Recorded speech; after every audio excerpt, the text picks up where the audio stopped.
أعوذ بالله من الشيطان الرجيم. سورة النجم مكية. بسم الله الرحمن الرحيم. والنجم إذا هوى ما ضل صاحبكم وما غوى ما ينطق عن الهوى إن هو إلا وحي يوحى علمه شديد القوى ذو مرة فاستوى وهو بالأفق الأعلى ثم دنا فتدلى فكان قاب قوسين أو أدنى فأوحى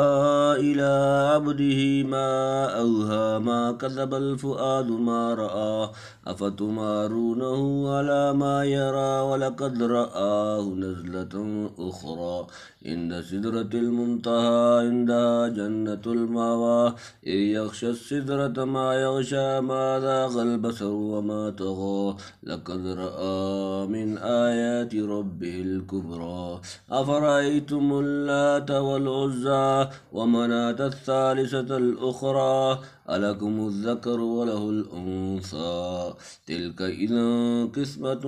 ضيزى إن هي إلا أسماء سميتموها أنتم وآباؤكم ما أنزل الله بها من سلطان إن يتبعون إلا الظن وما تهوى الأنفس ولقد جاءهم من ربهم الهدى أم للإنسان ما تمنى فلله الآخرة والأولى. بسم الله الرحمن الرحيم. والنجم اذا ہوا، والنجم قسم ہے تارے کی، اذا ہوا جب وہ گرا، قسم ہے تارے کی جب گرے یعنی غروب ہو۔ ما ضل صاحبکم وما غوا، ما ضل نہیں بھٹکا، صاحبکم تمہارا ساتھی، وما غوا اور نہ وہ بہکا ساتھی تمہارا، بہکا نہیں تمہارا رفیق اور نہ بے راہ چلا۔ رفیق سے مراد نبی کریم صلی اللہ علیہ وآلہ وسلم ہے، یعنی نہ آپ غلط فہمی کی بنا پر راستے سے بہکے، نہ اپنے قصد و اختیار سے جان بوجھ کر بے راہ چلے، بلکہ جس طرح آسمان کے ستارے طلوع سے لے کر غروب تک ایک مقرر رفتار سے معین راستے پر چلے جاتے ہیں، کبھی ادھر ادھر ہٹنے کا نام نہیں لیتے، آفتاب نبوت بھی اللہ کے مقرر کیے ہوئے راستے پر برابر چلا جاتا ہے۔ ممکن نہیں کہ ایک قدم ادھر یا ادھر پڑ جائے، ایسا ہو تو ان کی بعثت سے جو غرض متعلق ہے وہ حاصل نہ ہو۔ انبیاء علیہ السلام آسمان نبوت کے ستارے ہیں جن کی روشنی اور رفتار سے دنیا کی رہنمائی ہوتی ہے، اور جس طرح تمام ستاروں کے غائب ہونے کے بعد آفتاب درخشاں طلوع ہوتا ہے، ایسے ہی تمام انبیاء کی تشریف بری کے بعد آفتاب محمدی مطلع عرب سے طلوع ہوا۔ پس اگر قدرت نے ان ظاہری ستاروں کا نظام اس قدر محکم بنایا ہے کہ اس میں کسی طرح کے تزلزل اور اختلال کی گنجائش نہیں، تو ظاہر ہے کہ ان باطنی ستاروں اور روحانی آفتاب و ماہتاب کا انتظام کس قدر مضبوط و محکم ہونا چاہیے، جن سے ایک عالم کی ہدایت و سعادت وابستہ ہے۔ وما ينطق عن الهوى، وما ينطق نہیں وہ بولتا بات کرتا، عن الهوى خواہش نفس سے، اور نہیں بولتا اپنے نفس کی خواہش سے، ان ہوا الا وحی یوحی، ان ہوا نہیں وہ الا وحی مگر ایک وحی ہے، یوحی جو وحی کی جاتی ہے، یہ تو حکم ہے بھیجا ہوا، یعنی کوئی کام تو کیا ایک حرف بھی آپ کے دہن مبارک سے ایسا نہیں نکلتا جو خواہش نفس پر مبنی ہو، بلکہ آپ صلی اللہ علیہ وآلہ وسلم جو کچھ دین کے باب میں ارشاد فرماتے ہیں وہ اللہ کی بھیجی ہوئی وحی اور اس کے حکم کے مطابق ہوتا ہے۔ اس میں وحی مطلوع کو قرآن اور غیر مطلوع کو حدیث کہا جاتا ہے۔ علمہ شدید القویٰ، علمہ سکھایا اس کو، شدید القویٰ زبردست قوت والے نے اس کو سکھلایا ہے، سخت قوتوں والے نے، زور آور نے، یعنی وحی بھیجنے والا تو اصل میں اللہ تعالیٰ ہے، لیکن جس کے ذریعے سے وہ وحی آپ صلی اللہ علیہ وآلہ وسلم تک پہنچتی ہے، اور جو بظاہر آپ صلی اللہ علیہ وآلہ وسلم کو سکھلاتا ہے وہ بہت سخت قوتوں والا، بڑا زور آور، حسین و وجیح فرشتہ ہے، جسے جبرائیل امین کہتے ہیں۔ چنانچہ سورۃ التکویر میں جبرائیل کی نسبت فرمایا انہ لقول رسول کریم ذی قوۃ عند ذی العرش مکین۔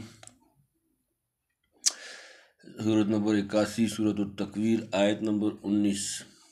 ذو مرۃ فاستویٰ، ذو مرۃ صاحب قوت ہے، فاستویٰ پھر پورا نظر آیا، سیدھا کھڑا ہو گیا، درست ہو گیا، پھر سیدھا بیٹھا۔ وہو بالافق الاعلیٰ، وہو اور وہ بالافق افق پر تھا، الاعلیٰ بلائی اعلیٰ، اور وہ تھا اونچے کنارے پر، آسمان کے اونچے کنارے سے اکثروں نے افق شرقی مراد لیا ہے، جدھر سے صبح صادق نمودار ہوتی ہے۔ نبی کریم صلی اللہ علیہ وآلہ وسلم کو ابتدائے نبوت میں ایک مرتبہ حضرت جبرائیل اپنی اصلی صورت میں ایک کرسی پر بیٹھے ہوئے نظر آئے۔ اس وقت آسمان ایک کنارے سے دوسرے کنارے تک ان کے وجود سے بھرا ہوا معلوم ہوتا تھا۔ یہ غیر معمولی اور مہیب منظر پہلی مرتبہ آپ صلی اللہ علیہ وآلہ وسلم نے دیکھا تھا۔ دیکھ کر گھبرائے تو سورہ مدثر اتری۔ ثم دنا فتدلی، ثم دنا پھر قریب آیا، فتدلی پھر اتر آیا، پھر نزدیک ہوا اور لٹک آیا۔ فکان قاب قوسین او ادنی، فکان قاب تو تھا اندازے سے برابر، قوسین دو کمان کے، او ادنی یا اس سے کم تر، قریب پھر رہ گیا فرق دو کمان کے برابر یا اس سے بھی نزدیک۔ فأوحى إلى عبده ما أوحى، فأوحى إلى عبده تو اس نے وحی کی اس کے بندے کی طرف، ما اوحا جو اس نے وحی کی، وحی پہنچائی، پھر حکم بھیجا اللہ نے اپنے بندے پر جو بھیجا، یعنی جبرائیل اپنے اصلی مستقر سے تعلق رکھنے کے باوجود نیچے اتری اور اترے اور حضرت صلی اللہ علیہ وآلہ وسلم سے اس قدر نزدیک ہو گئے کہ دونوں کے درمیان دو ہاتھ یا دو کمانوں سے زیادہ فاصلہ نہ تھا۔ اس وقت اللہ تعالیٰ نے اپنے خاص بندہ محمد رسول اللہ صلی اللہ علیہ وآلہ وسلم پر وحی بھیجی۔ غالباً اس سے مراد سورہ مدثر کی یہ آیات ہیں، یا ایہا المدثر قم فانذر، سورت نمبر 74 سورت المدثر آیت نمبر 21، یا کچھ اور احکام ہوں گے۔ تنبیہ، فکان قاب قوسین او ادنی میں محققین کے نزدیک او شک کے لیے نہیں بلکہ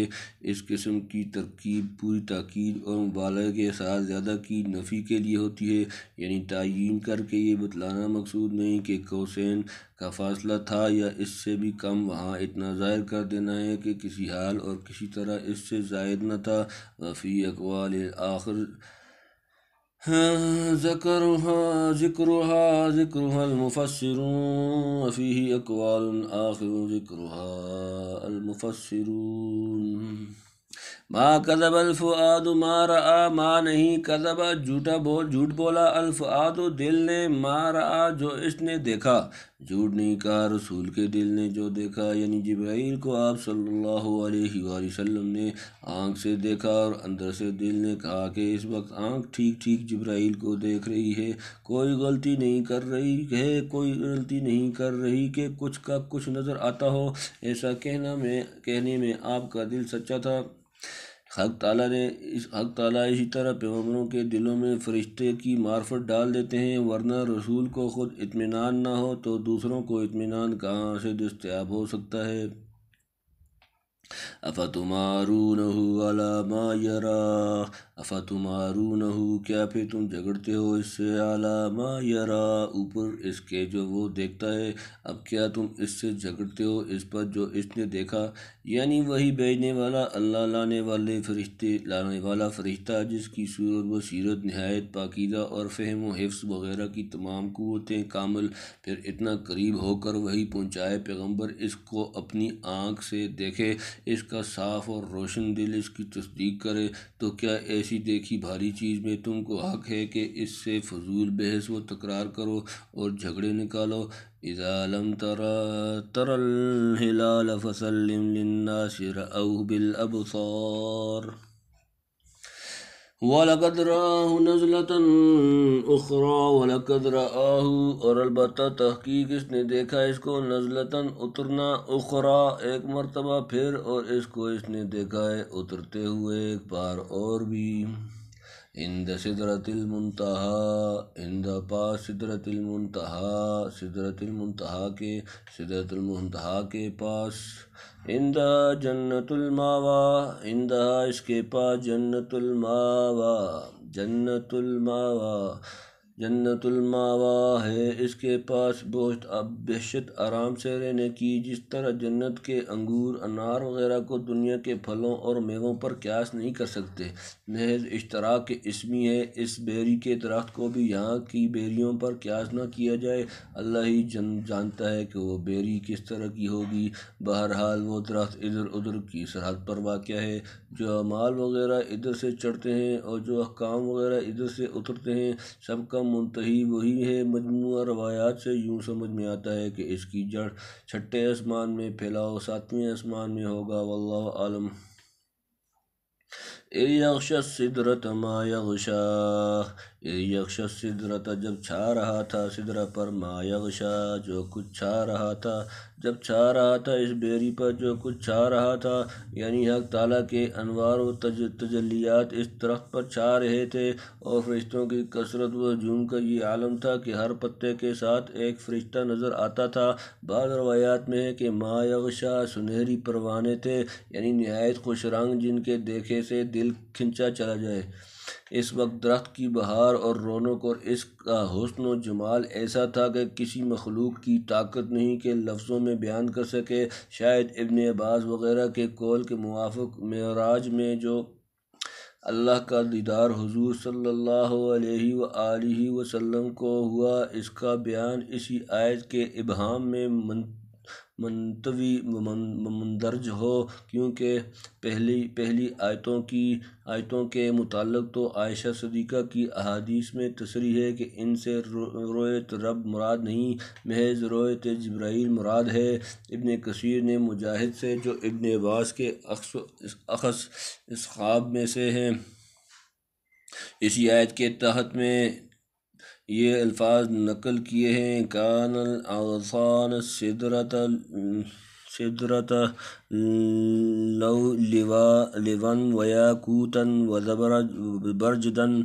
فراها محمد صلی اللہ علیہ وسلم ورا ربہ بقلبہ، اور یہ رویت چونکہ صرف قلب سے نہ تھی بلکہ قلب اور بصر دونوں کو دیدار سے حصہ مل رہا تھا، جیسا کہ ما زاغ البصر سے ظاہر ہوتا ہے۔ شاید اسی لیے ابن عباس نے طبرانی کی بعض روایات میں فرمایا رآہ مرۃ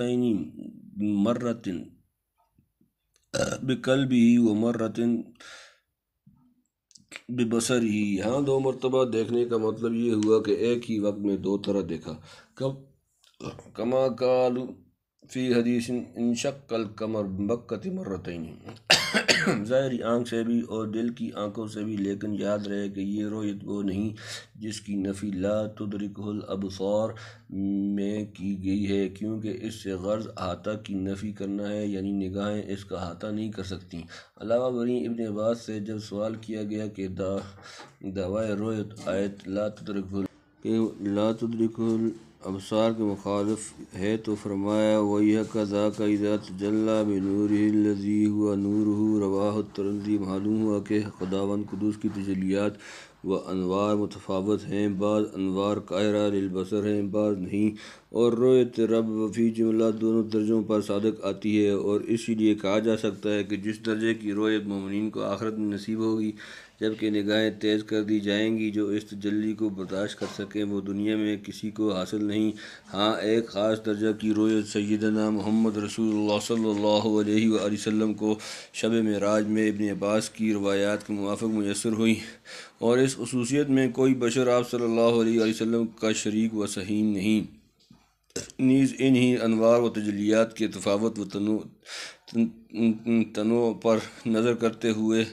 کہا جا سکتا ہے کہ عائشہ اور ابن عباس رضوان اللہ تعالیٰ اجمعین کے اقوال میں کوئی تعارض نہیں، شاید وہ نفی ایک درجہ میں کرتی ہوں اور یہ اس بات دوسرے درجہ میں کر رہے ہوں۔ اور اسی طرح ابو ذر کی روایات رأیت نوراً اور نوراً انی ارا میں تطبیق ممکن ہے۔ واللہ سبحانہ وتعالی عالم۔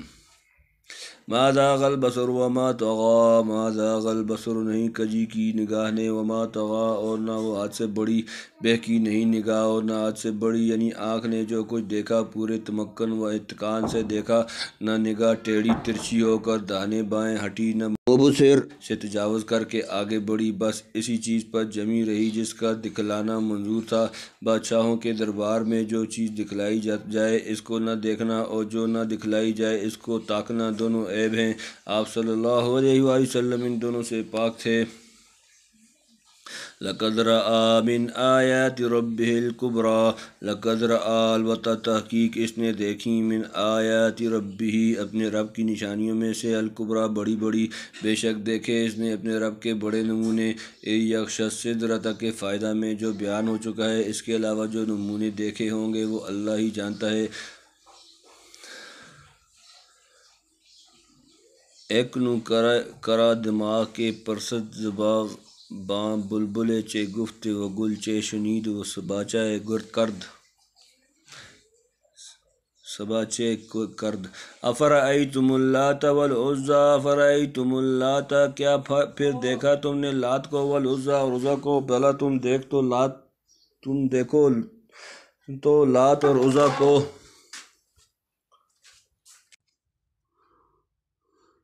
ومناة الثالثة الأخرى، ومناة اور منات کو، الثالثة تیسری،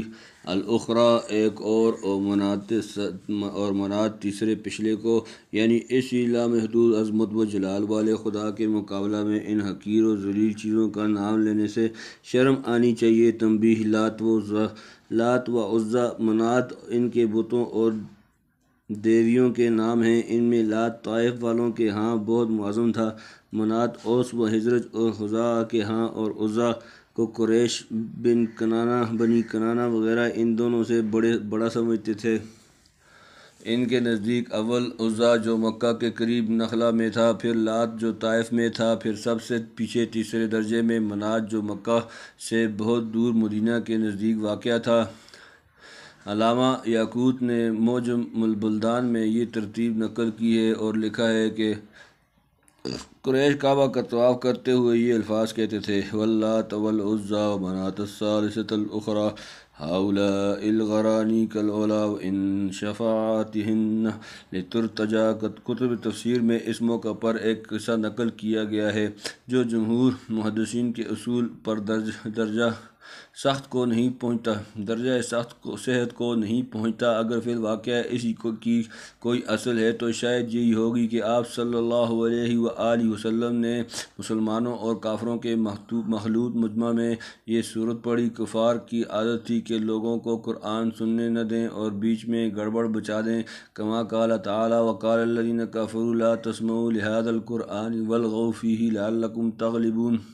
سورۃ نمبر 41 سورہ فصلت آیت نمبر 26۔ جب یہ آیت پڑھی تو کسی کافر شیطان نے آپ صلی اللہ علیہ وآلہ وسلم کی آواز میں آواز ملا کر آپ صلی اللہ علیہ وآلہ وسلم ہی کے لب و لہجہ میں سے وہ الفاظ کہہ دیے ہوں گے جو ان کی زبانوں پر چڑھے ہوئے تھے: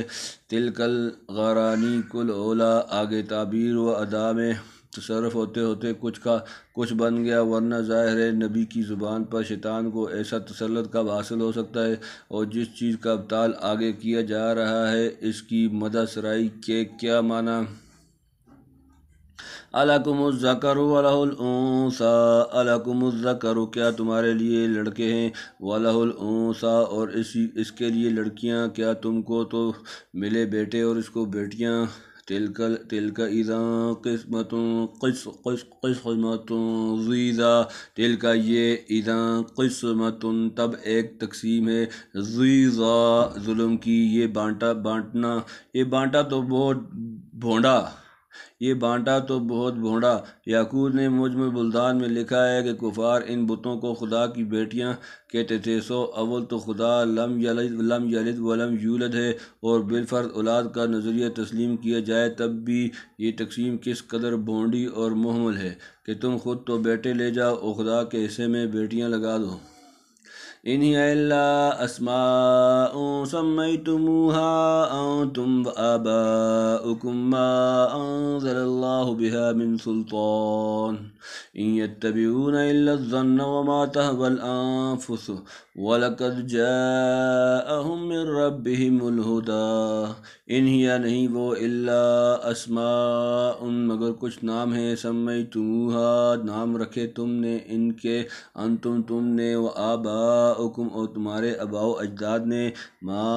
انزل اللہ نہیں نازل کی اللہ نے، بہا من سلطان ساتھ اس کے کوئی دلیل، یتبعون نہیں وہ پیروی کرتے، الا الظن مگر گمان کی، وما تهوى الانفس اور جو خواہش کرتے ہیں نفس، وَلَقَدْ جَاءَهُمْ اور البتہ تحقیق آئی ان کے پاس، مِن رَّبِّهِمُ الْهُدَىٰ ان کے رب کی طرف سے ہدایت۔ یہ سب نام ہیں جو رکھ لیے ہیں تم نے اور تمہارے باپ دادوں نے، اللہ نے نہیں اتاری ان کی کوئی سند، محض اٹکل پر چلتے ہیں، اور جو جیوں کی امنگ ہے اور پہنچتی ہے ان کو ان کے رب سے راہ کی سوجھ، یعنی پتھروں اور درختوں کے کچھ نام رکھ چھوڑے ہیں جن کی خدائی کی کوئی سند نہیں، بلکہ اس کے خلاف پر دلائل قائم ہیں۔ ان کو اپنے خیال میں خواہ بیٹیاں کہہ لو یا بیٹے یا اور کچھ محض کہنے کی جس کے نیچے حقیقت کچھ نہیں، یعنی باوجود کہ اللہ کے پاس سے ہدایت کی روشنی آ چکی اور وہ سیدھی راہ دکھا چکا، مگر یہ احمق انہی اوہام و اہوا کی تاریکیوں میں پھنسے ہوئے ہیں۔ جو کچھ اٹکل پچو ذہن میں آ گیا اور دل میں امنگ پیدا ہو کر گزرے،